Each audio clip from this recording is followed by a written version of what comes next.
কিছু কিন্তু আল্লাহর দান।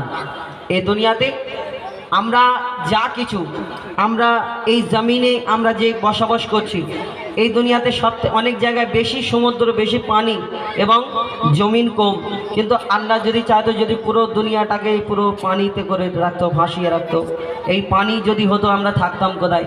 আল্লাহ আমাদের জন্য যা করেছে ভালোর জন্য, আসমানকে ছাদ স্বরূপ করেছে। আমরা একটা ঘর ঢালাই করতে গেলে কত টাকা খরচ হয়, আল্লাহ সব ফিরি ফিরি আমাদের জন্য কিন্তু নিয়ামত স্বরূপ। আল্লাহর নিয়ামত এই দুনিয়াতে আমাদের জন্য, শাক সবজি ফল মূল এই দুনিয়াতে যা চাষ হচ্ছে আমরা খেয়ে বেঁচে আছি, এটা আল্লাহর দান।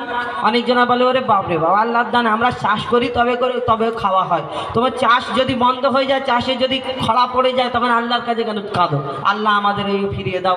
একটু মৌলী সাহেবকে বলে একটু দোয়া করো না, আল্লাহর সব দান কিন্তু আল্লাহর শুকরিয়া আমরা করি না, করা দরকার প্রত্যেক। আর সারাদিন না পারো রাত্রে শোবার